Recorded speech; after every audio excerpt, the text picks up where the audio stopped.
right, good evening, everybody. I've got 6 o'clock on the dot, so we're going to go ahead and get started. Thank you all for joining us for MSU's Peach Virtual Field Day, featuring SWMREC's Peach Varieties and Production Showcase. I'm going to go ahead and show tonight's agenda on your screen.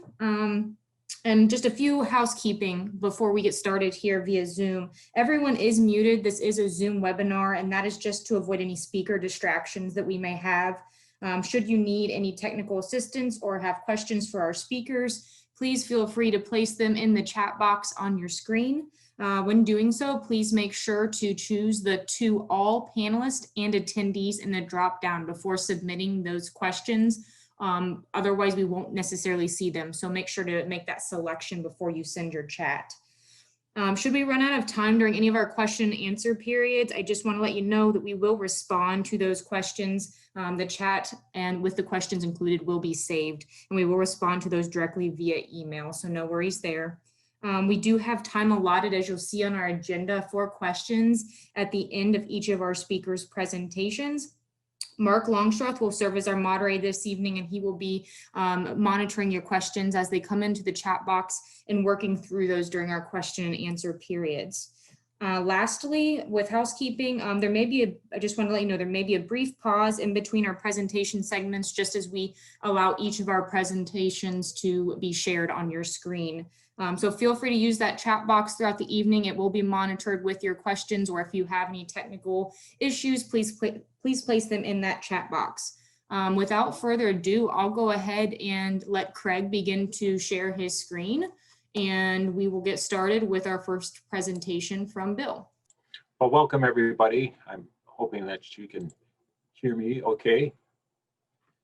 My name is Bill Shane. I'm the coordinator at the Southwest Center and a peach specialist. And on behalf of Michigan State University, I'd like to welcome you to this virtual field day. Wish we could have you here in person, but we will do that in the future. Greg Lang and I are sharing this presentation. I will start out with a general overview of the research station, give you a sense of what it would be like if you were here at the station, just briefly. Then I'll go into a first presentation on a group of peaches, and Greg will then talk, and then we'll follow up with my talk on fresh market peaches. And with that, Craig, could you start the video, please? The Southwest Center shows you, it's a 350-acre farm started in '89. It shows you an overview, drone view of the station. A lot of projects going on here at the station, including high tunnels that you see there in the back. We've had Greg Lang has done research on that. A lot of different projects on grapes, on vegetables, field crops, and tree fruit, blueberries as well. So it's a great place to get information, and it's open normally without the virus situation from sunrise to sunset, but now we are restricted. The first presentation that I will be talking about will be focusing in on peaches, the kind of unusual peaches, or a little bit off the mainstream. These processing peaches, very important for Michigan. It's half of our peach acreage in Michigan is that. Normally we would show this in a showcase where everybody could taste the fruit that we show, but we will do the best that we can with this presentation and give you a sense of what the material is like at the Southwest Center. And with that, I will switch over to my presentation. Anyway, starting out with the, I would say the unusual peaches, the exotic peaches, and we'll be looking at the disease resistance, cold hardiness, fruit characteristics of new nectarine and other novel peach varieties. Again, this is view of me out in the peach orchard a couple of years ago, and we have over 30 acres of peaches at the station. We have various projects going on. My goal in this section is give you a sense of the assessment of these new or novel type of peaches and processing peaches. This is a group of peaches that we, aside from the processing peaches, are more for the direct market. And there is, I think, opportunity to expand these as we get more varieties available to fill out the season for us.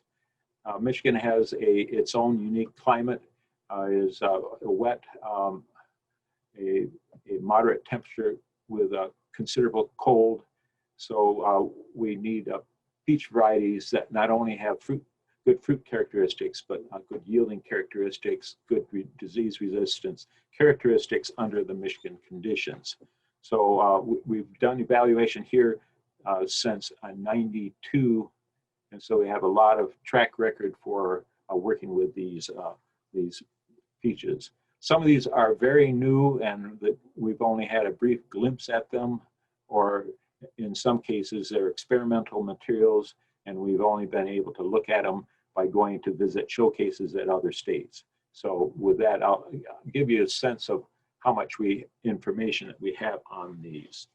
I'd like to start out with the Pintel peaches, and it's peaches, as many of you know, originated in China, and including the flat peaches. They come under various names, donut peaches, UFO peaches, and it's kind of a unique fruit, and it's almost what I would call a commuter type of peach, because it's something that you can hold in your hand, and most of them are not real juicy, so you can eat them in a small snack type. They have their pluses and minuses. Very attractive, a range of colors. They are prone to fruit tearing, brown rot, and split pits, and some of them do get bacterial spot. The one on the right shows you Saturn, and a kind of an extreme example this year. If you get a frost during bloom, then it can result in a severe split pit, and but this is fairly unusual. If I now go through a look at the Pintel peach season, I've got these arranged according to the harvest date. So this is relative to Red Haven. For us in Southwest Michigan, harvest usually the last week of July, first week of August. So -10 means 10 days before Red Haven. And these goes all the way down to Galactica, which here is 12 days after Red Haven. And the other point is I have put stars by what I consider some of the better ones. If you were only to choose a few of these are ones that I guess would be on the top of my list. As I mentioned, one of the problems that we have with these is split pits, bacterial spot. Bacterial spot really accentuates this susceptibility to brown rot, because if you have that, you really need to have a pretty strong brown rot control program to keep the disease out of these fruit. So starting with Galaxy, it is one that is a white flesh type, low acid, meaning that you won't have that acidity. Galaxy is a nice one. It is medium hardy under our growing conditions, both from a tree and from a fruit standpoint. It does get significant split pits. If you have somewhat tough conditions during bloom time, you'll get more of the split pits. It's large, sweet. It is attractive, and so it's on my list of good peaches. Buenos comes from the Rutgers breeding program. There's a Buenos and a Buenos 2.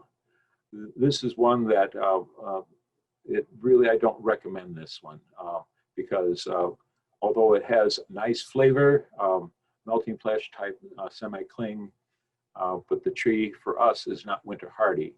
If somebody is listening to this webinar from a milder climate than Michigan, perhaps you can do okay with that one. guess the number one peach that I would recommend if you're only going to plant one would be Saturn. And this one comes at a really great time, 5 days before Red Haven. A white flesh, very sweet, very productive. It's probably one of the hardiest peaches that we have of all the peaches, and this one seems to pull through. Has good bacterial spot resistance. One thing is, those that have grown Saturn, and it's been around a while, is that it is hard to hand thin, and the fruit really stick on the tree. So this is one that either prune it to a lesser number of blossoms on the tree and then go through at bloom time and thin it is good. One thing also I would mention that when you pick this, it's best to pick it on the little bit firm side, because as the fruit gets a bit ripe, it tends to tear at the petiole. Buenos too, again from Rutgers, a little bit later this season. It's again, it kind of stretches the types of peaches out there: the yellow flesh, low acid, non-melting, slight clingy. So it's, I would say, moderately good eating conditions, and it does seem to be productive under Michigan conditions. Flat, wonderful, is yellow clingstone peach. It's got a nice aroma to it, good eating quality, and it's in a nice season. Tangos too is one that I think is pretty good and kind of unusual in that it has that kind of greenish look to it. It's has medium quality eating some years. It's one that you definitely want to thin so that you have you have the chance for each fruit to get sufficient sugar. It is multi-pick and it is brown rot prone, but it does have good spot resistance. So if you're on a sandy site and you don't mind a slightly green-looking fruit, that would be a good one. Tangos too, also from Rutgers. This one is kind of interesting because it's almost like a melting flesh peach, but that's flat.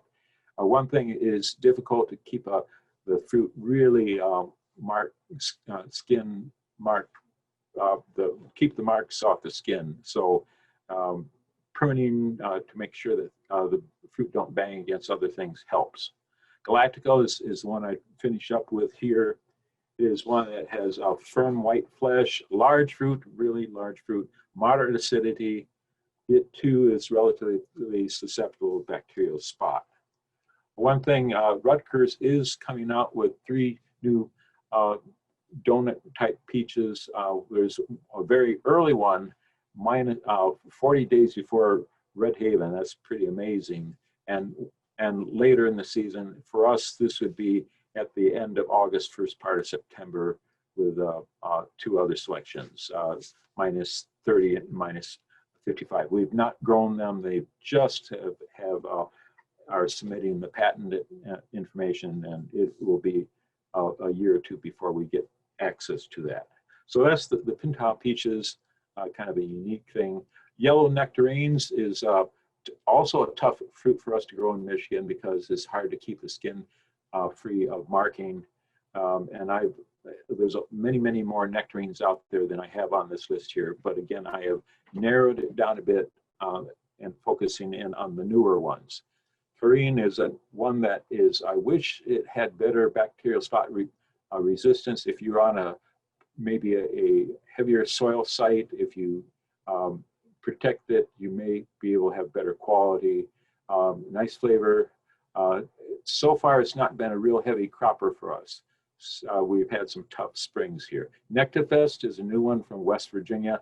This one has good back spot resistance.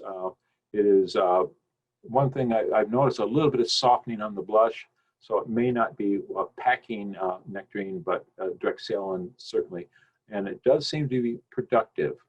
For a peach nectarine that is, that early, 12 days before Red Haven, is nearly freestone.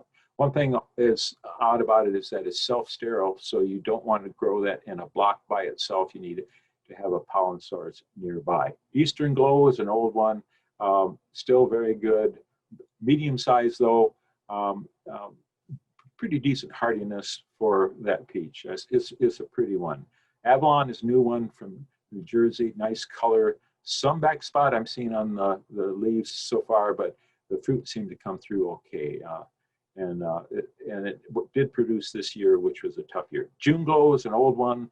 It is good back spot resistance. That's why it's on the list. Medium size, fairly, the size is an issue, and also it's a multiple pick one. Brigadine is one that is new one from Rutgers. I've not seen fruit of that, but I've had good reports of that. We have it planted, but we've not seen fruit of it yet. PF11 Nectarine is one that was developed by Paul Friday here in Southwest Michigan. It is one that has good back spot resistance, good color, productive. I'm seeing a little bit of issues perhaps with the tree hardiness, but that is something that may be just a coincidence, and we need to have more experience with that to know if that's a big problem. Summer Butte is one that's in my line. It's an older peach, but it still has a role in the Michigan industry. New one from Harrow's breeding program, Harrow-Vin Rouge. I don't have much experience with that. We've just seen a little bit of fruit of it, but they do like it up in Ontario. Red Gold and Fantasia are old varieties, but they're very good. Fantasia is pretty hardy, and it has a pretty good finish on it. So this is my list for the yellow nectarines. Oh, and just to mention that Ontario does have a new one that they're evaluating that's about 3 days after Red Haven. So we're just starting to look at that one. White nectarines, this one is a same issue as the yellow flesh, is that a bacterial spot is the issue, getting the finish to be good. It is a harder market to sell a lot of fruit in.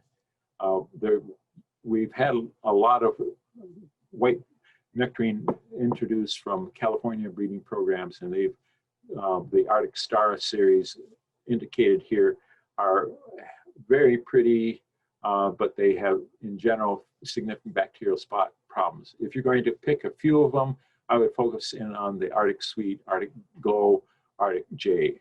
So they do have, they are attractive if you can keep the bacterial spot off them. Two new ones from the Rutgers program, Silver Gem and Silver Glow. And these, I've seen back spot on the leaves of the Silver Gem, but the fruit seems to be pretty good. They're pretty fruit. I've only seen about 2 years of fruiting on that, but what I've seen has been promising. Silver Glow is one that is better back spot resistance. It is productive, very early stages. Emerald is one that is does have some finish problems. It's nice, has very nice flavor. It's the finish problems, and it does have what we call hidden splits, where the fruit look a little bit squat, and you open them up and you see the splits in there. But Zephyr is one that is toward the end of the season, nice sweetness, somewhat sub-acid. It's surface blemish prone, has bacterial spot problems in some years. So that disease is its nemesis. Moving on to white peaches, there's a wider array of those, and I'm going to give you the list of my favorites so far. Spring Snow and Sugar May are ones that have been around a while, and they're ones to start out the season. We get bacterial spot problems with both of those, so you need to have a decent copper program and a mycoshield program for those. PF8 Ball White is one that I've looked at, and it's been one that has good size for that early season. Medium firmness, it doesn't have a lot of shelf life, but it has good acid, sugar acid balance. July Rose is a new one from the Rutgers program, and this one is a low acid type, excellent firmness, good bacterial spot resistance.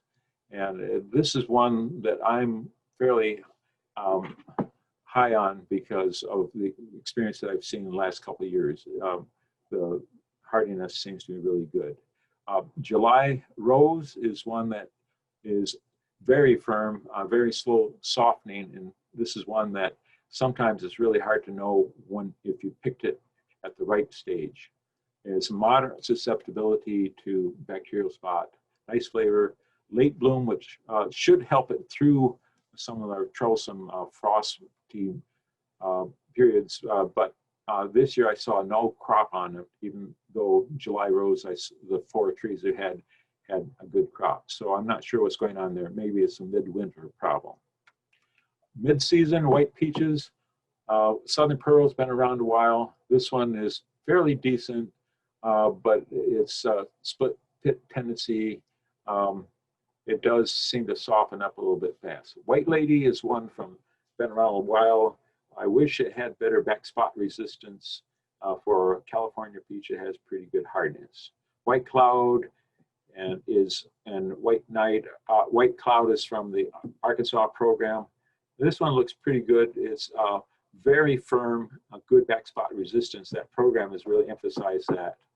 White Night is a new one from Ontario. This one has a weird rubbery texture. It's got you know, the flavor that's interesting, but maybe it's going to be too rubbery. I've only seen fruit of this 1 year. Klondike is an older one, and from California, but it is one that if you can manage the bacterial spot, it's pretty good. Blushing Star is one that is from the Fruit Acres program. This one is productive, has moderate to good resistance bacterial spot, nice. It is has noticeable acidity, so you want that in if you get Blushing Star.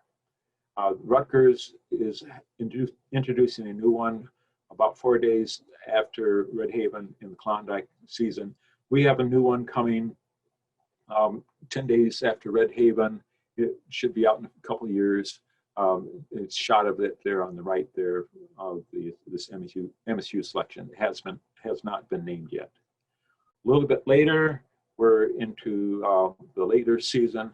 White Country, another one from Arkansas, good back spot resistance, very firm. Again, it's a low acid one, so you have to like that. Your customers have to like that in order to be able to sell that. Sugar Giant is another one of the California ones that is large, attractive, nice firmness, but it is moderately susceptible to bacterial spot. Another one from the Rutgers program that I like is August Rose. It is freestone, low acid, very, very good firmness, attractive, and good back spot resistance. China Pearl is an older one from North Carolina. It is, some people like it. It's pretty productive. It's a late bloomer, so it pulls through on some of these troublesome springs, but it softens quickly, medium size. And another one from Arkansas called White Diamond. Moving on to the processing peaches. As I mentioned before, the processing industry is very important to Michigan, especially in the West Central area. They sell to Peterson's. At times they have sold to Gerber's and some other places. The Amish trade is important to some growers here, especially in the Southwest Michigan area. The lineup of peaches that we've grown in the past for the processing industry is there, from Vine Gold, Arkansas, Virgil, Katharina, Venture, Baby Gold 5, and Baby Gold 7.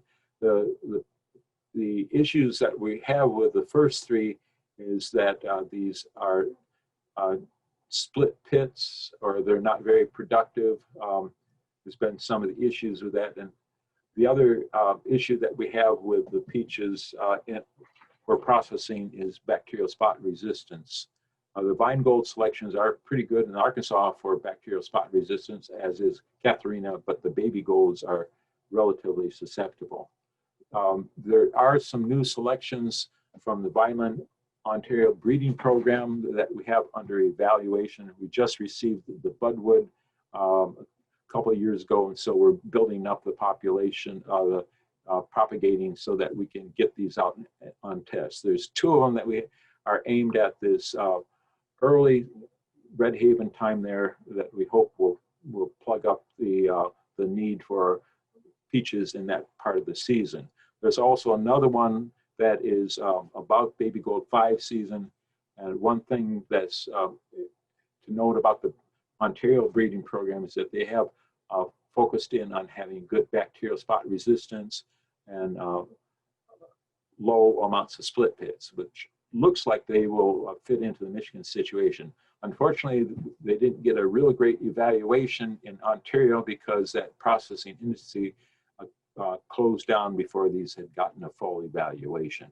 But we're hopeful, and hopefully we will work with some of the growers in the Michigan area that want to test these things in cooperation. We have a trial with the especially block grant, a USDA block grant, to get these out to growers.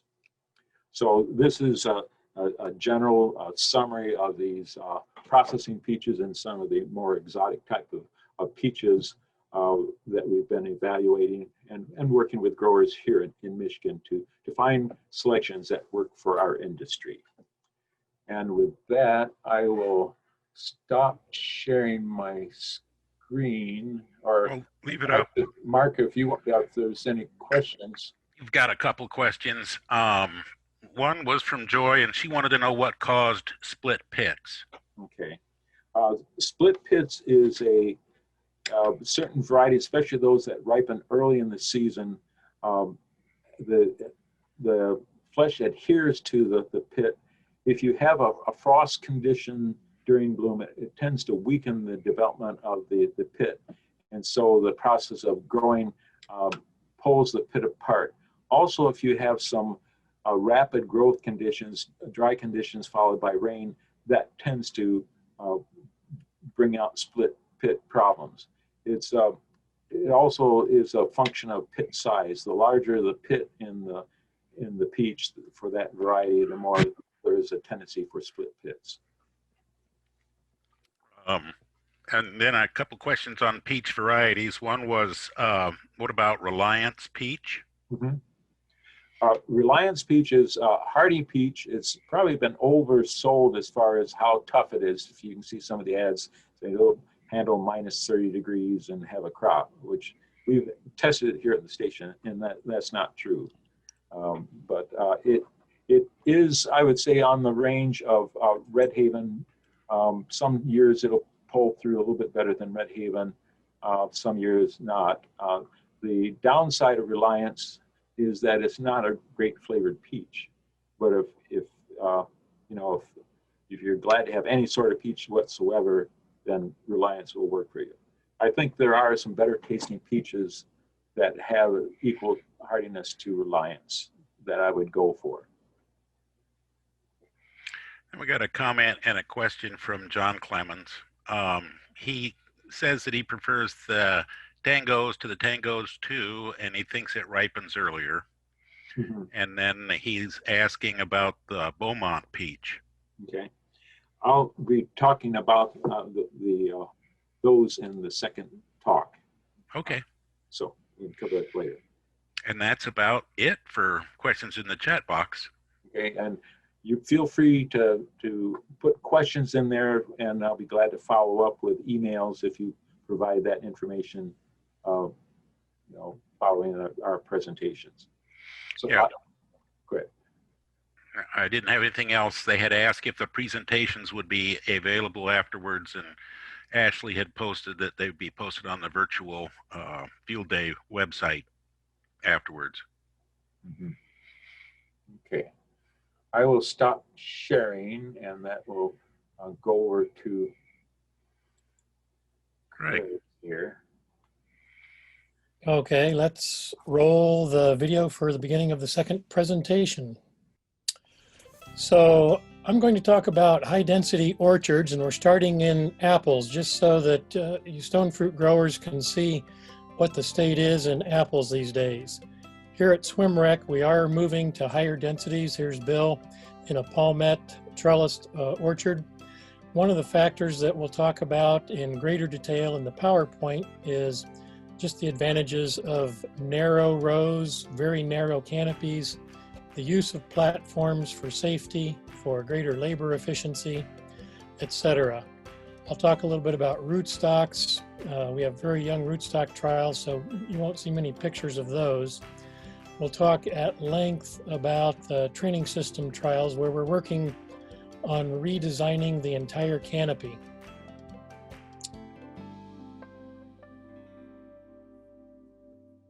Talk about how we are trying to redesign those canopies so that we have greater not only labor efficiency, but utilization of potential mechanization, ways to hedge the trees. We'll talk about the leaf area that we need on a peach tree and the leaf area that's excessive. We'll talk about the narrowness of the canopy and how that improves light interception, minimizing shade. When we improve light interception, you can see here's some peaches over to the left as we scan over these rows. You see pretty good color of peaches scattered down through the canopy over there to the left. And we'll show that in greater detail in the PowerPoints. But I'm going to make the pitch that all of our orchards are going to be moving to very narrow canopies. And the way we're going to do that is look at how we simplify the fruiting units. Here I'm in single fruiting unit trees, single leader trees that are trained in a way that we call super slender X. Here's where we've got 2 leader trees, one root system, but 2 leaders. Again, each trained the same as these super slender X training systems. The rest of this trial then just multiplies those leaders. Here we're in an orchard with 4 leaders, each leader treated the exact same as the 2 leader trees and the 1 leader tree. So we're trying to simplify the pruning rules that we'll have even as we redesign the overall canopy of the tree. Here we're in 6 leaders, all pruned to super slender X. And what we'll be talking about is the vigor of the tree trunk, the vigor of each of these leaders, and the height of the leaders, and how we diffuse vigor, and how we really are moving towards optimizing just the leaf area that we need in the orchard, and trying to minimize all that excessive growth that we tend to get with peaches. Here are some 8 leader trees. So this was just to give you a sense of what we would have been walking through in the orchard had you been able to come out to SWMREC for this field day this year. These trees are 3 years old, and I'll be talking about the data from the trees so far at length as we get into the PowerPoint here. I'm also going to very briefly talk about 2 pieces of equipment that are quite new that allow us to non-destructively measure the Brix levels, the sugar levels in the fruit in the orchard. So that was a Felix 750 near infrared machine. Here is an Otago infrared Brix meter. The beauty of this is we can track sugar accumulation in the fruit over the course of the season to decide when they're ready for harvest without having to cut the fruit and drip juice onto our typical refractometer. So with that, we'll start the PowerPoint. So we're going to be talking about stone fruits in general. A lot of this work is on nectarines, some of it is on peaches. And here's that orchard that we were just walking through with multiple leaders ranging from 1 liter per tree to 8 liters per tree. We're gonna hit that at the second half of this talk so that I can lay the groundwork for just why we're treating these trees in this unusual way. So why high density? Well, we're starting out in apples again, and I want to show you here that just 2 weeks ago, Mark Seaton at the US Apple meeting, I'm gonna get the right, there we go. He pointed out that over the last 25 years, US Apple has increased our production here in the state, in the country, I should say. The US Apple production in the country has increased 104% over the last 25 years, but that's been done as the acreage has decreased by 30%. So we've doubled our production on fewer acres. That's one reason to go to high density. It's profitable and it's space efficient production. It's been done with dwarfing rootstocks in apples. Mark Seaton also pointed out that over these last 25 years, the apple crop has gone from 52% fresh market to 71% fresh market. So that's where the profits have largely been. And fresh market fruit takes more intensive labor. So high density gives us the ability to grow fresh market fruit more labor efficiently. This picture was taken last week in Washington State, and you can see here 12 of these various platforms moving through this high density, what we would call a planar orchard, very narrow fruiting canopies. So very efficient, very labor safe. They've gotten rid of all the ladders in this orchard, and that's the way we're moving. We see that in apples. It's taken 50 to 75 years to get to the point that dwarfing rootstocks have given us that level of efficiencies and productivities in apples. Over the last 25 years, once we started developing dwarfing rootstocks for cherries, we've seen the trends in cherries increase even more. Production has more than doubled, and labor efficiencies have gone up as the fresh market has continued to be extremely profitable for sweet cherries. So here we see some of our research trials on the left at MSU's Clarksville Research Center, looking at UFO cherries vertically and UFO cherries trained to very narrow V canopies. So this is why I think this is where we are going and will be very shortly with peaches. So to summarize, why do we want to move towards high density in peaches? Larger, earlier returns, more precocity, quicker payback on the loans that we're taking out for these higher density orchards. Because the orchards have more trees, they have trellis systems, there are higher costs for establishing the orchard, but we are paying those costs off more quickly. Why high density? Well, we have more trees and those trees are smaller. That gives us more uniformity, as you will see, and less chaos in the tree. When we have less chaos in the canopy of the orchard, it becomes much more efficient for labor. Labor is making fewer decisions. They have a simpler set of rules for pruning and thinning, and it's much easier to access the fruit for harvest. The time spent moving ladders around is eliminated when we're using platforms. So efficient labor with uniform simplified canopies is the third major reason we're moving to high density. So what I plan to do over the course of this talk is to deconstruct peach tree canopies into simplified uniform units. High density requires vigor control since we're putting more trees and they're smaller into the orchard. This is done through dwarfing rootstocks. So I'll talk about our research on dwarfing rootstocks. It can be done through root competition, reducing some of the vigor of the canopy, or through root pruning. And you'll see that some of the training system work we're doing depends on root competition. We are not doing any work with root pruning at this point. We also use some severe pruning, both pruning severely in the dormant season and pruning in the summer hedging, and you'll see why we're doing some of that. And finally, we're diffusing vigor by the number of scaffolds or the number of leaders that we have.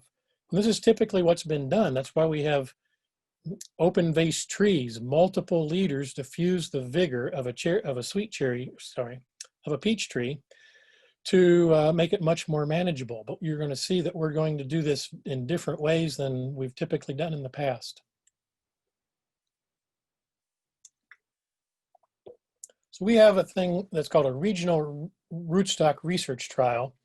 It's a group of scientists from around the country, and we plant duplicate plantings as we evaluate new rootstocks in multiple locations. We gain a lot of strength in results from this. Not only do we see what works in individual locations, but we can see trends across multiple locations.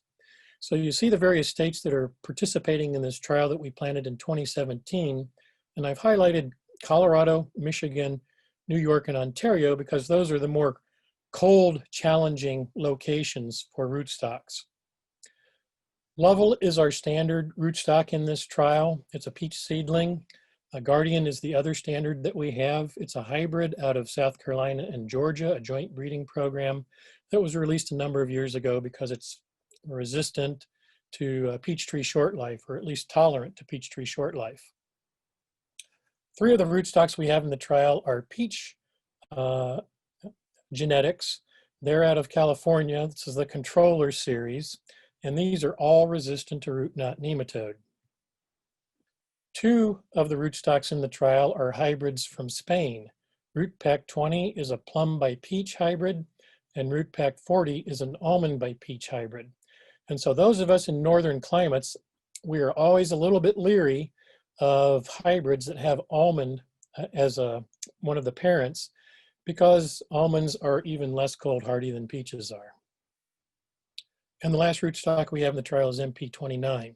This is a peach plum hybrid out of the USDA breeding program in Georgia. It has resistance to peach tree short life, to root knot nematode, and to armillaria root rot, at least the armillaria root rot that it has been challenged with down in Georgia. So this trial was planted in 2017. We're now in the 4th year. 2018 and 2019, 2018, we were still developing the tree canopies. 2019 and 2020, we lost the crops. In 2019, we lost them to a low temperature event in January, the winter damage to the buds. And then this year we lost the flowers right in the middle of bloom over the Mother's Day weekend frost. So what we've measured primarily at this point is the vigor of these rootstocks. We have still a number of years to go where we will evaluate the fruiting, the quality, the yields, those kinds of things. But it's very interesting so far what we're seeing with the vigor. This is the first rootstock trial of decades of rootstock trials where we see this level of vigor control in peach rootstocks. So level is our standard. We assign that 100%. Guardian is 33% more vigorous than level. But here in the controller 6 and the root pack 20 rootstocks, we see trees that are about 65 to 70% the vigor of level. This we would call semi-vigorous. MP29 and controller 8 are giving us trees about 40% the vigor of level, or semi-dwarfing. And we even have controller 7 and root pack 40 at about 25% the vigor of our standard level tree. This we would call truly dwarfing. This would be like an M9 in apples, or it would be like a Gisela 3 in sweet cherries. So the only other data I can really share with you that's of critical interest at this point in this young trial is the mortality. Here in Michigan, I've highlighted root pack 40 because that's the one with the almond genetics in the background. And it has survived pretty well here in Michigan. 85% of the trees are still alive. That is statistically not different from any of the other rootstocks here in Michigan. But when we look at some of these other cold states like Colorado, New York, and Ontario, we see higher mortality, lower survival of root pack 40. And so this is one that even though we're only 3 to 4 years into the trial, we can say here in Michigan, this is one that probably would be one to be very cautious about planting. So I'm going to talk a little bit more about those rootstocks when we get into how we're redesigning the canopy of the trees. We'll switch then now to talking about canopies. The traditional open vase peach canopy training system is the open vase. We're diffusing vigor into multiple leaders. We're pruning the center to keep it open so that we try to get more light down into the base of the trees.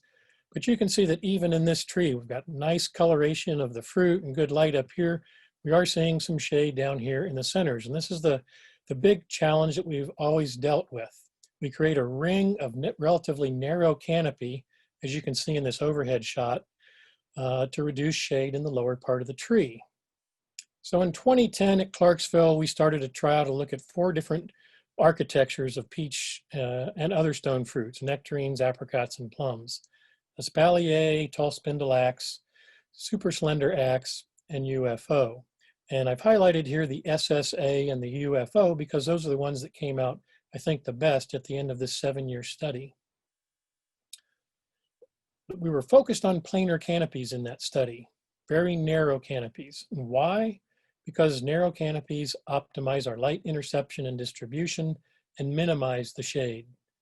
We optimize fruit spacing, quality, and ripening uniformity when we have a very narrow canopy.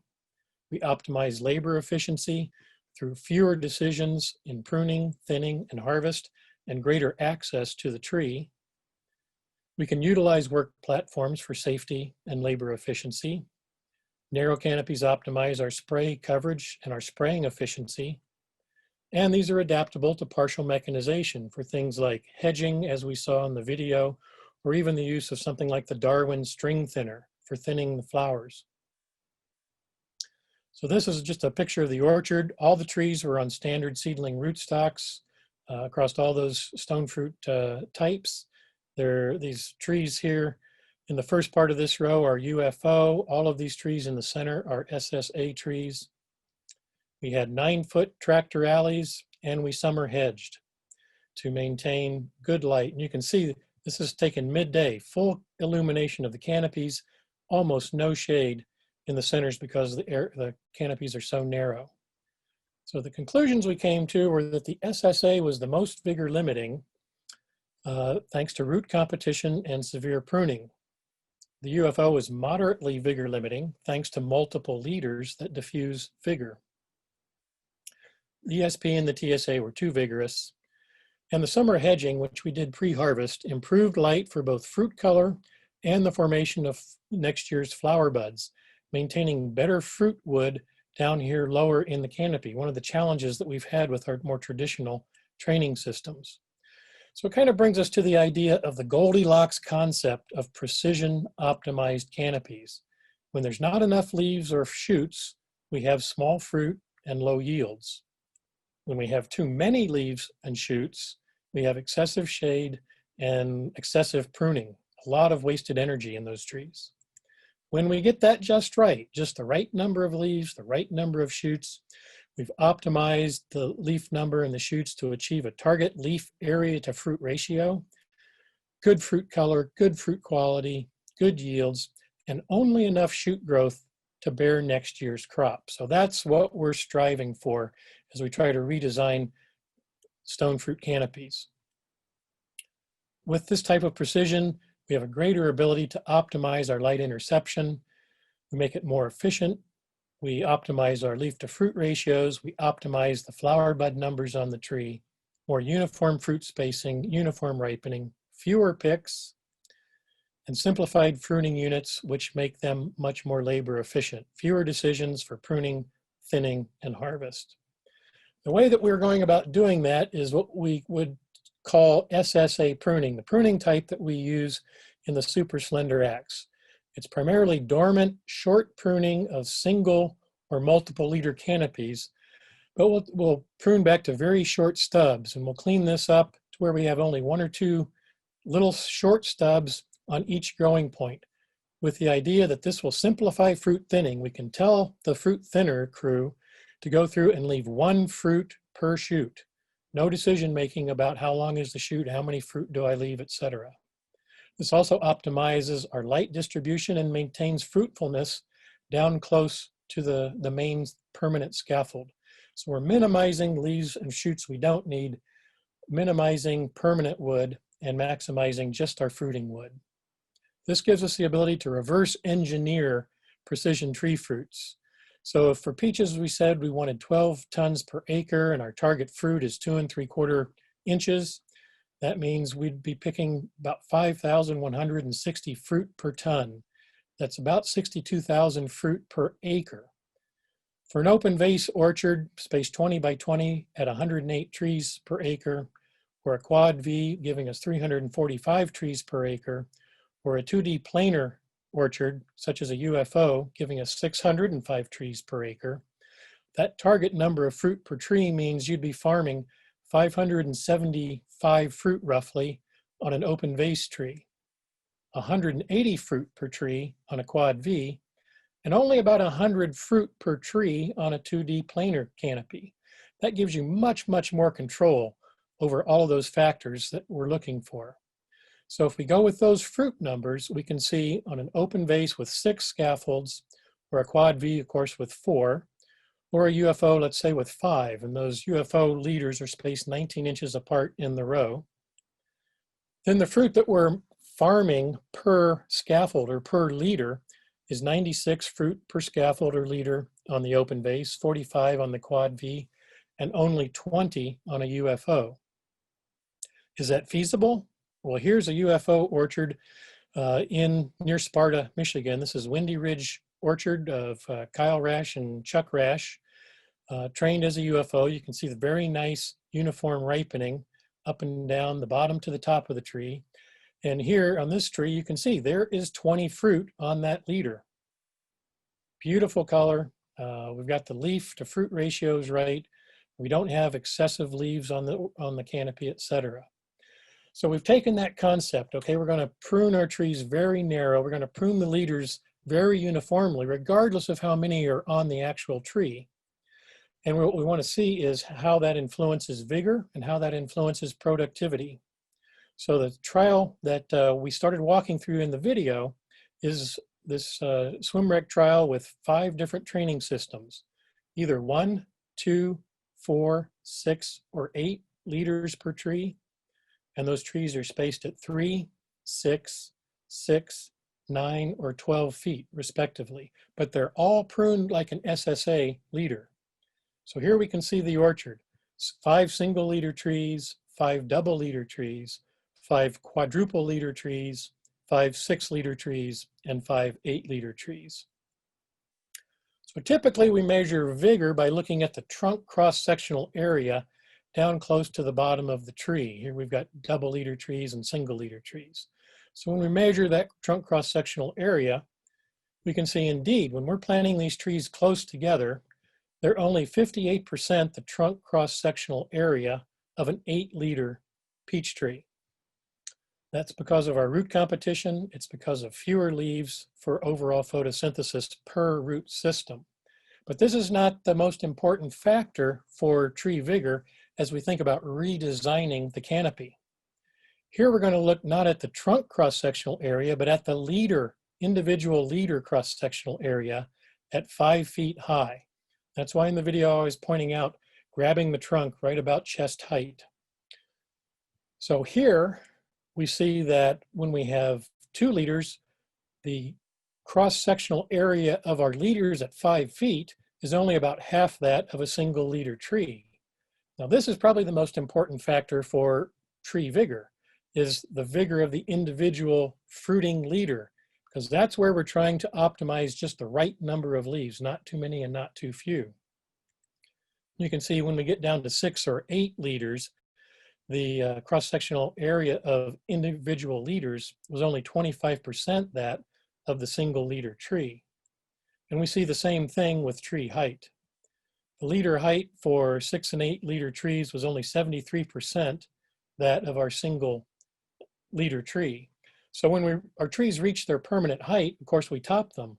If we're topping this tree at, let's say, 9 feet, we've got much more vigor that's going to regrow and blow out of that cut that we made compared to a tree that has not quite even reached 9 feet. So leader number to diffuse vigor is a powerful tool that we can utilize to try to obtain a balanced, calm tree that's not going to give us too much vigor. So it's taking that kind of understanding of the canopy that we can go back to the rootstocks now and say when we're growing on standard rootstocks like Level or Guardian, we need 6 to 8 liters on those trees to tame that vigor. With controller or root pack 20 on semi-vigorous trees, we only need 2 to 4 liters per tree, depending on the vigor of the soil and the growing climate. When we're down in the semi-dwarfing rootstock range, we're only going to need 1 or 2 liters per tree. And when we're down in the fully dwarfing rootstock, we're probably only going to be able to grow those trees as single leaders. So this is something that took many, many years to figure out in apples and even probably 10 years to figure out in cherries. We're working on this side by side so that we can try to bring these 2 technologies, the roots and the canopy redesign, together all in one package. So this is work that's still quite very much ongoing, but the tools that we've learned in this short time is that vigor diffusion to multiple leaders is a very powerful tool to calm the tree, to improve fruit quality, to improve uniformity. And we can do that through trees planted very closely like these SSAs on the left, or UFO type trees that are growing multiple leaders but in a planar canopy.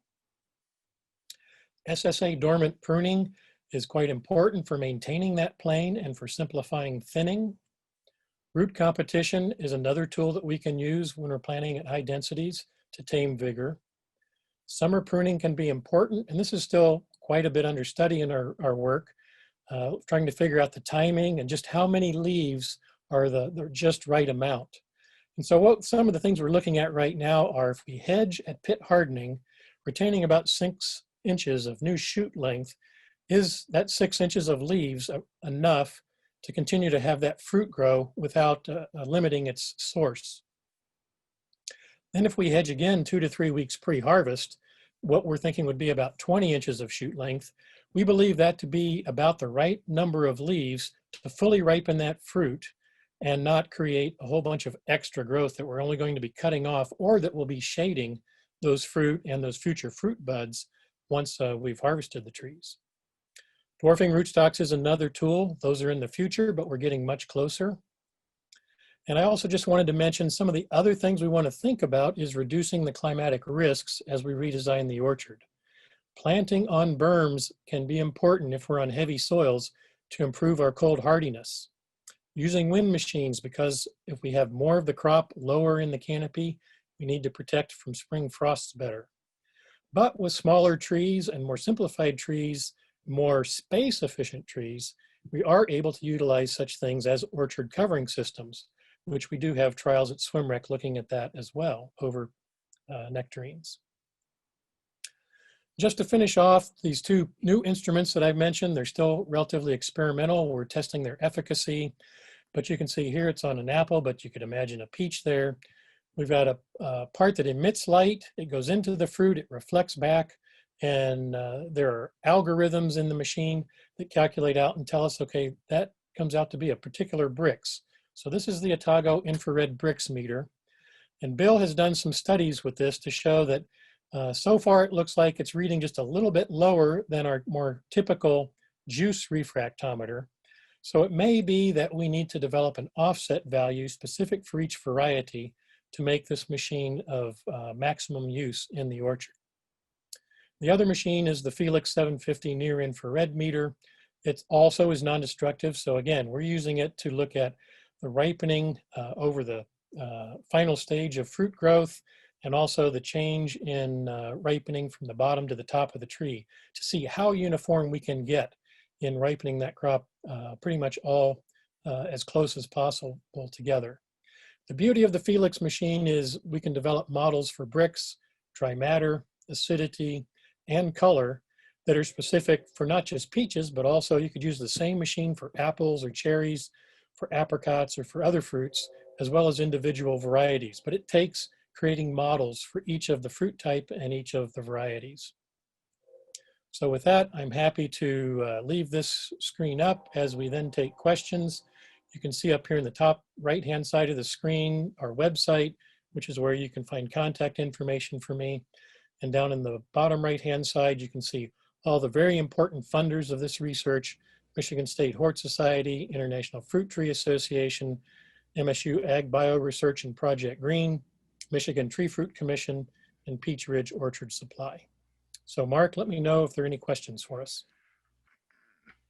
You did have one question, and it was, how did you measure relative vigor?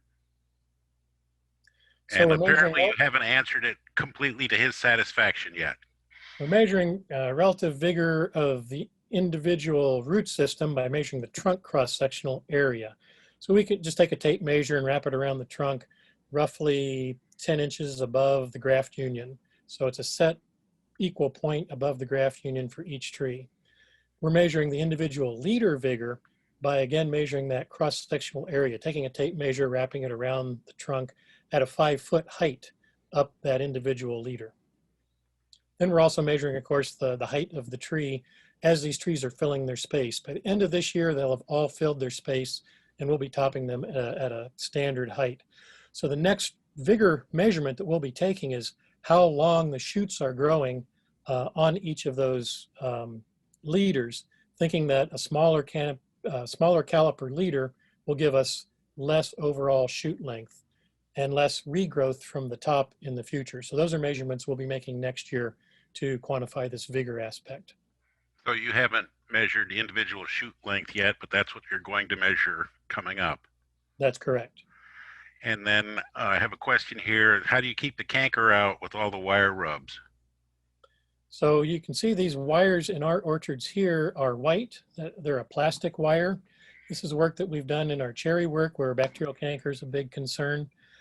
We found that plastic wires give us less bacterial canker rubs than stainless steel. But so far, we've also had some orchards with stainless steel. And when we tie the trees to the wire, we use a rubber tubing. We will tie that around the wire. We will cross it over and then tie it around the tree. So there's a piece of rubber tubing in between the tree and the wire. And that also provides a buffer to prevent that kind of rubbing. And we've had very little, minimal bacterial canker issues so far. I have a question on the crimps one. Rootstock, are there drawbacks to using that rootstock with peaches? I know nothing about the crimps one rootstock, so I can't say one way or the other, I'm afraid. It is from one of our recent studies, from one of the previous NC140 trials, I would say. We had a number of the crimps rootstocks in those trials, and none of them really stood out, but I can't remember if we tested crimps one in particular, and if we did, what didn't stand out about it. Greg, this is Bill. I've tested it a bit at the station, budding some of various things on that. It's kind of a strange rootstock in that it has a tendency to have a lot of root suckers, and I haven't been impressed by the hardiness of it in our trials, even though it's from Russia. The Crimea area is actually a warmer climate than Southwest Michigan. Thank you very much, Bill. That rings some bells for me. Oh, those are all the questions we have. Okay, well, back to you, Bill. I'll ask Craig to queue up our next short video. The second section is on fresh market yellow peaches, and there's a lot of things that you evaluate. We evaluate about 30 different characteristics. Color is very important for fresh market peaches. It's also the characteristics freestone for those later season varieties past Red Haven time is very important, and consistently being freestone is important. We've evaluated peaches here at the Southwest Center for, again, since 1992, lots and lots of varieties out there. When we talk about characteristics, it's got to perform in the field consistently from year to year. The color, for example, has to be good inside the tree. Also, I'll spend a little bit of time talking about the peach breeding program at Michigan State University. We've cranked many thousands of peaches out of that. These are pits that we plant out here in the field. This shows nurseries at the station. We've had 23 different plantings over the years that we've gone through thousands of trees and narrowed it down. And we're to the point where we can, as I say, with the help of especially Bach grant from Michigan peach sponsors, Michigan and AgBioResearch, we're to the point where we have sent several of these over to the Prosser and the Davis stations, looking at getting these things tested for virus and to nurseries. Again, Mark will keep track of the chat box, and we can follow up with questions at the end of this. Again, same list of things that we're trying to evaluate, probably more stringently, because especially for the shipping wholesale market with peaches, there's very fierce competition on a national level to have peaches that are as good as a national standard, even better. With direct marketing, we have the opportunity to chase flavor a little bit better, be a bit more forgiving on things like firmness, size, name recognition. So there's different games that are out there in choosing varieties for our plantings. One thing that's very important for us is to have a good appreciation for our own planting site, because if you are on a sandy site, what you can do, what you can grow successfully is much different than a site that is heavier soil. Also, if you're on a premier growing site, some of the high elevation, you can perhaps be a little bit more adventuresome in the cold hardiness. Lately, we have found that it's been a challenge growing peaches here in Michigan. I think that all growers, even if you have a sodded orchard, heavier soil, a bacterial spot program is pretty important. So look at the information on the varieties and match it up to your own growing situation. Cold hardiness is extremely important for us in Michigan, and we've seen this. It used to be about every 10 years we seem to lose a crop, and lately it's been a lot more frequent than that. I went through information over the last 20 years and to characterize the different types of losses that we've had, and our rapid temperature drop in the fall, which tends to kill trees, has happened 20 times in the last 2 times in the last 20 years. The low temperatures in midwinter, that is below -8 degrees, about -10, we've had 5 of those episodes in the last 20 years. And I was surprised to see the stats on how many spring freezes that we've had that have been significant or very significant. And that has happened 10 times in the last 20 years. And so some of the comments that Greg made regarding things that we can do in the orchard to help protect the peach crop, I think is going to be even more important. Don't know if this is climate change that is rearing its ugly head, or is just we've had some bad luck over the last 20 years. But regardless, this is probably becoming more and more important to pay attention to both the cultural characteristics in the orchard, the variety that we plant, and also things like wind machines, maybe misting systems, so forth. One thing that we've been doing over the last, through some of these cold events, is using these cold events to gather information on some of our varieties. And this is shows some information from following that freeze that we had in January 2019. We had fortunate access to a farm not far from the Southwest Station, where we had fifth leaf trees that were exposed to those temperatures of -18, -20.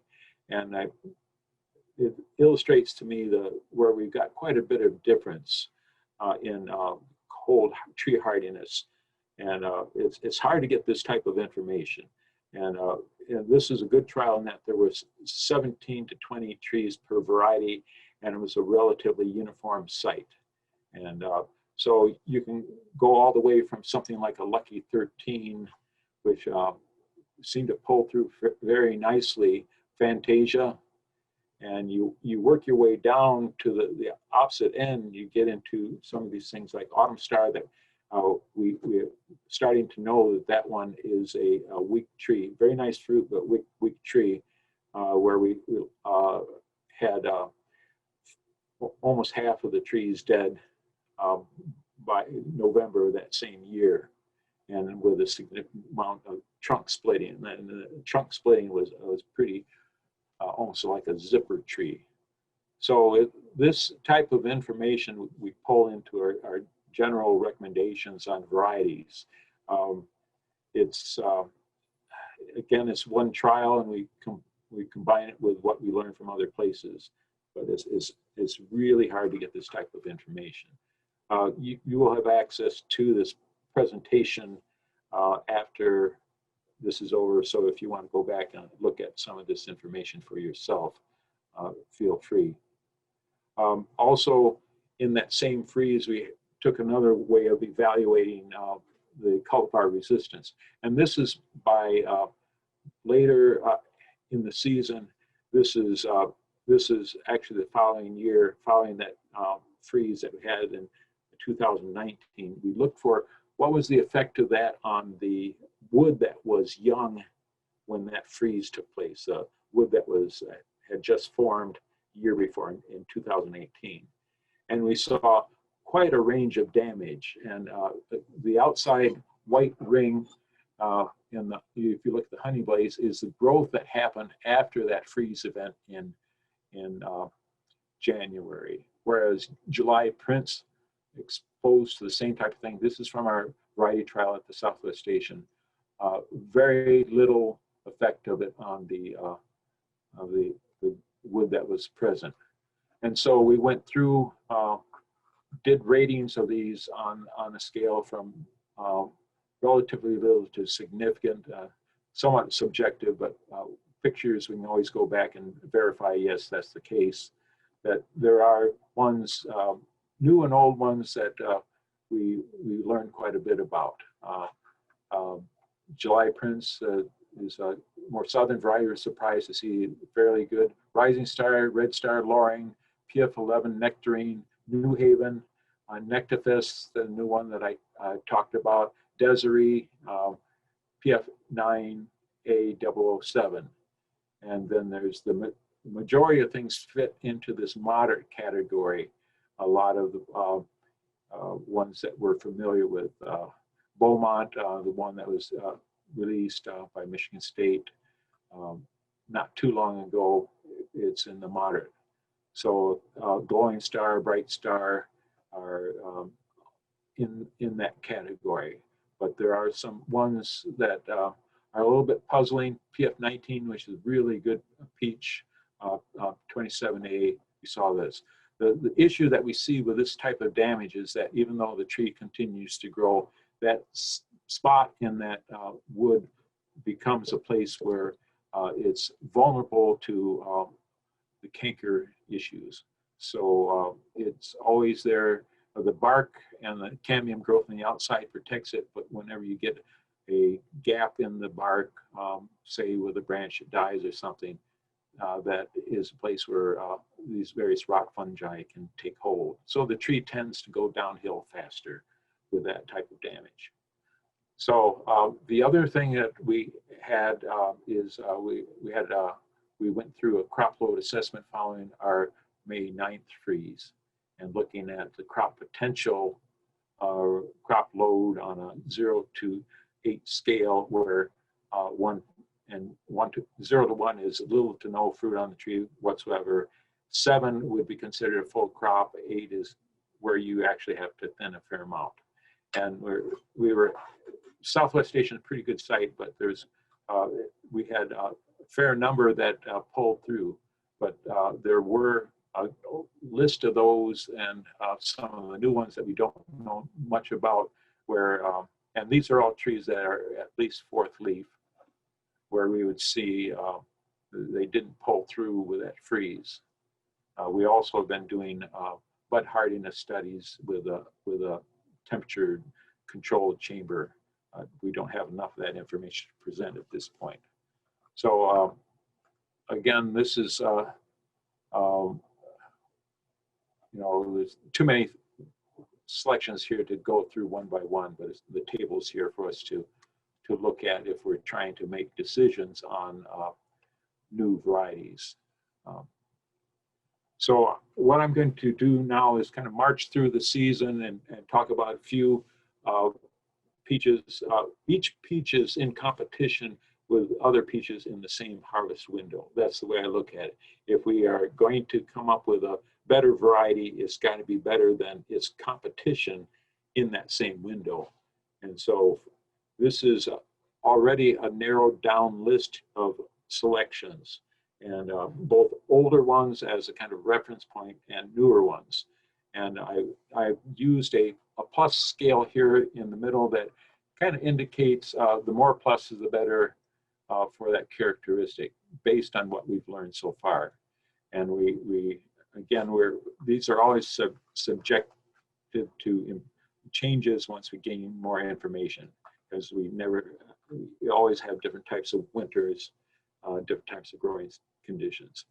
Desiree is a new introduction, relatively new introduction from New Jersey, and that one is very attractive from the flavor and size standpoint for the early peach like this. It does get some split pits, and for us, it hasn't been a real consistent bearer. So some areas seem to say that it does just fine. So those are the two negatives, but it's still good enough in my estimation to continue with it. PF5D Big is one that's very nice coloring for an early one, very nice size, so the name is right, very little fuzz. I'm wondering about tree hardiness issues with that one. Bacterial spot is kind of so-so with that one. It's still manageable. V-Blush is a new one from Ontario. There's a few places in the US growing it, even more in Ontario. I've seen 2 crops on the tree. I think we're at the 4th leaf now, and it's been uniform, attracted good back spot resistance. Hardiness, it didn't pull through real great this year as far as this May freeze that we had. Early Star is kind of a good performer across the board. It is hardy, uniform fruit. It does need good light exposure on some of the things that Greg was talking about for a good color, semi-free, medium flavor. It does hang in there on the tree, but I would say it's not going to knock your socks off for flavor. PF Early 8-Ball is one, its downfall is back spot susceptibility, but it does have good flavor and low fuzz. So pretty nice for that time of the season. Going into what I call the Garnet Beauty season, Glenglow is one that's a alluring sport that we had more hopes for it because it was a very nice flavored peach, nice size for the season, but we're finding that the tree is only medium hardy. I'd be interested in hearing from other areas of the U.S. their experience with that, but trees have been going downhill. Hard to keep them alive. PF 8-Ball is Garnet Beauty. It looks very much like Garnet Beauty, only a little bit more color. And Summer Serenade is also a Garnet Beauty type, better color, productive. I would give a slight nod to Summer Serenade. It's definitely better than Garnet Beauty.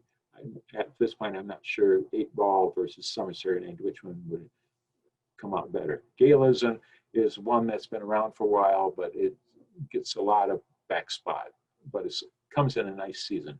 Then there's PF 8-Ball, which is, I don't have a lot of experience with that one. We didn't have the trees to evaluate in our trial. In the Red Haven season, we have the PF 9A, which is, I think, a really good peach, essentially freestone. This one, I wish it had a little bit more color. If it has good exposure, great color, but once you get a thicker canopy, then it kind of loses it. Red Havens are a comparison. Blazing Star, I think Starfire is a better one for that season, more consistent. Starfire, very consistent. It can have small fruit size unless you get it thinned properly. It's reliable. It's okay flavor. I wish it had better flavor.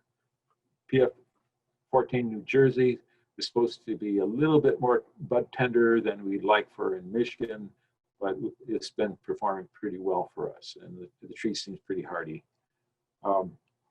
Lucky 13 is one that, remember, on the chunk hardiness, it seemed to look pretty good in that situation. It's crunchy, good flavor. I do see some drop, especially under windy conditions, drier years. It has a kind of oval shape to it, and so as a result, it comes up sometimes drops a little bit.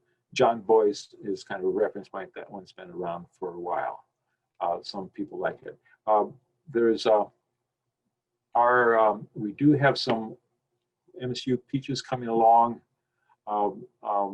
There's one that's approximately 6 days after Red Haven. I don't have a picture of it here, but it's one that is looked very good. We've had it out in trials. We're going to have expanded trial. Also, should mention that there's a new one from Rutgers, Evelyn, which is 1 day before Red Haven, and it's I don't know much about that one. These are pictures from Rutgers saying it's a little bit different than the typical one in that it is low acid, so you don't need you have to warn your customers about that. It's off, and also is very firm, so it hangs well, but you need to let it hang to get good flavor.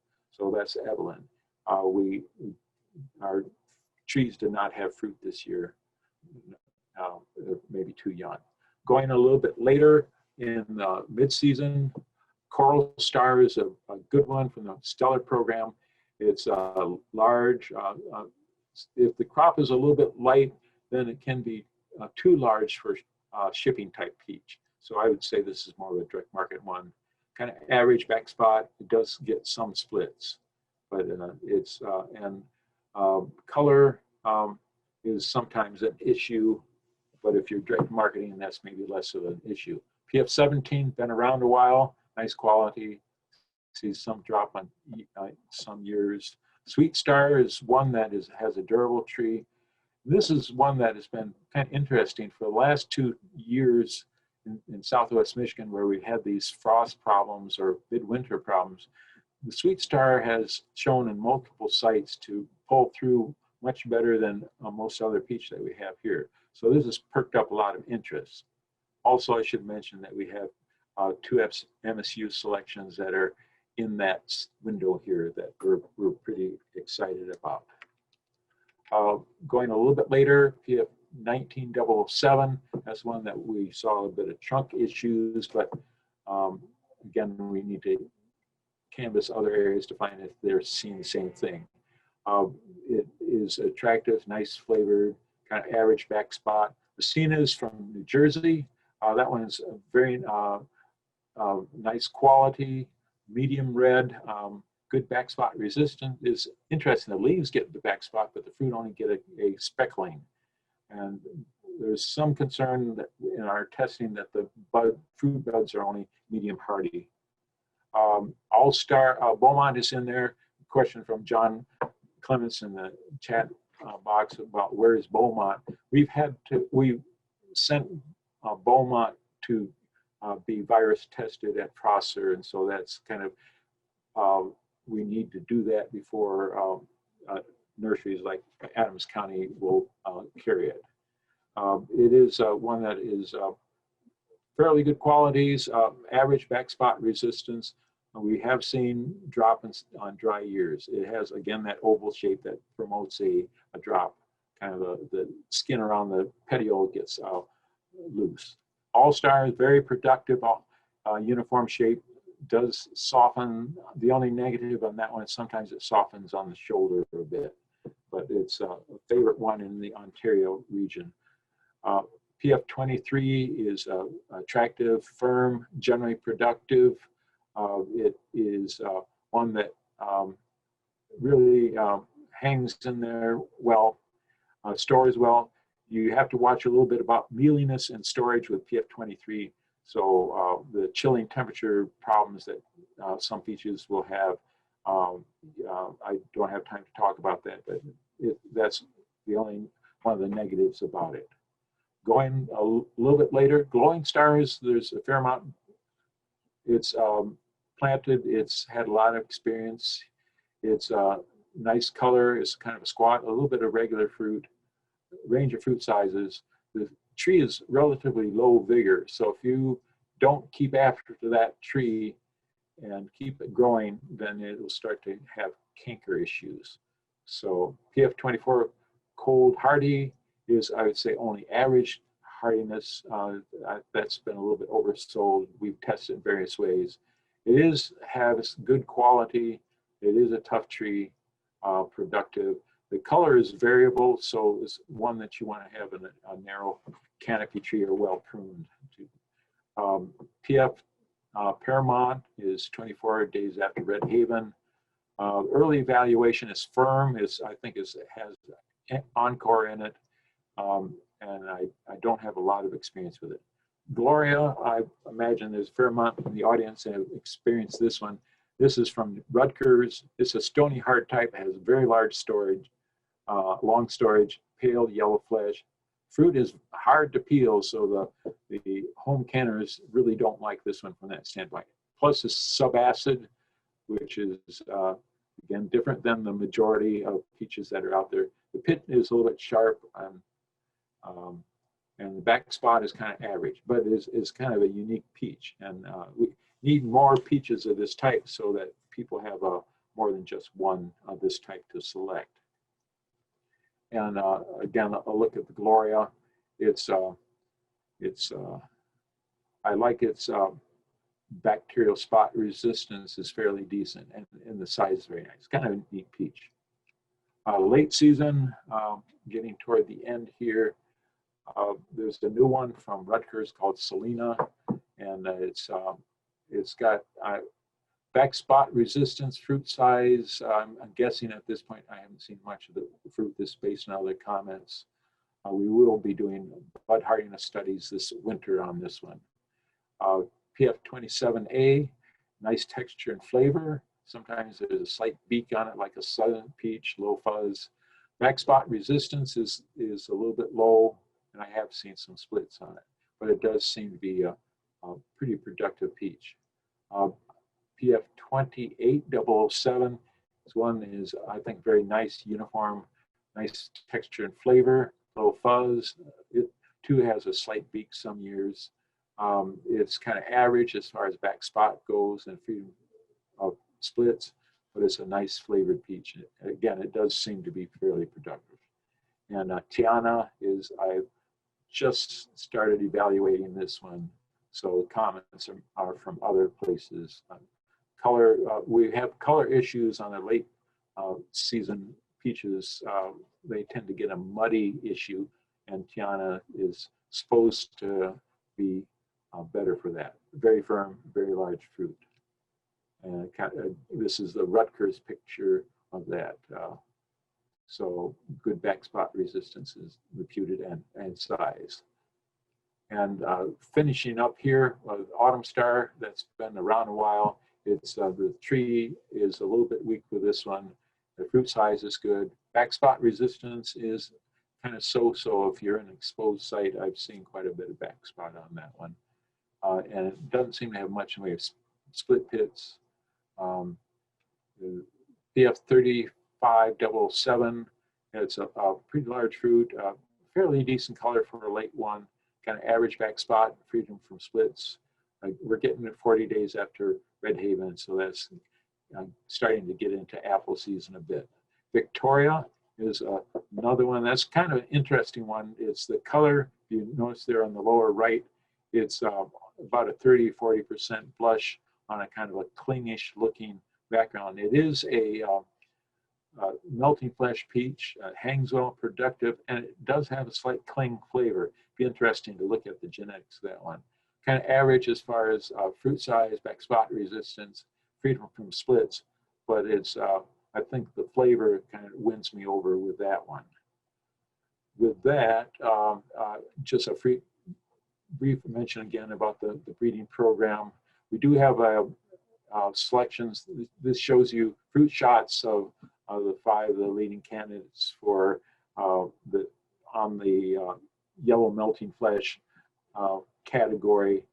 These have been chosen for good back spot resistance, excellent color, productivity, and we have especially block grant where we are putting these on 4 different types of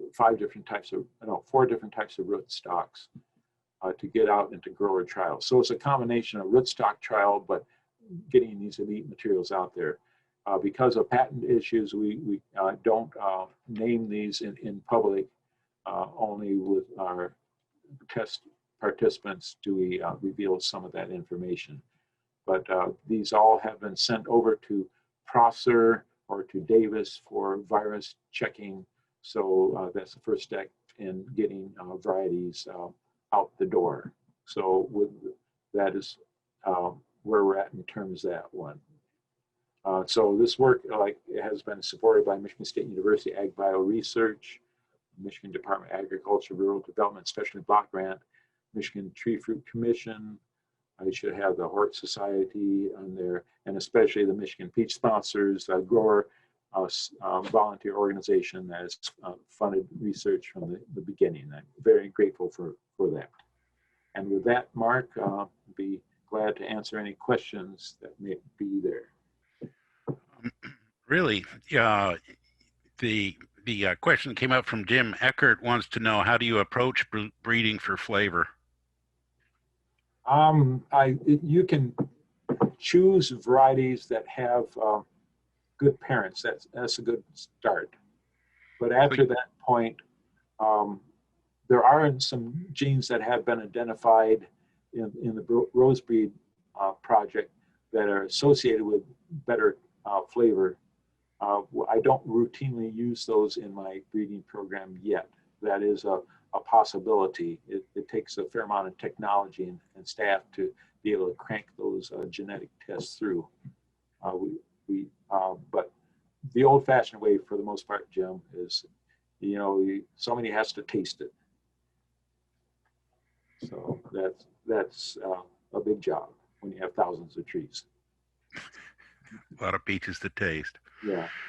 John Clemens wants to thank you for teaching him everything he knows about peaches. You're a great cooperator. I've learned a lot from you, John. Thanks. That's all the questions we have. If anyone wants to put something else in the chat box real quickly, we have a few more minutes. Well, Allison, I think we're done. After all those peaches, everybody are ready for supper, I think. If you want to go ahead and stop sharing your screen, I'll pull up our last one, which will give everyone the information on where to find the recording and information from today's webinar. Thank you so much for joining. We really appreciate it.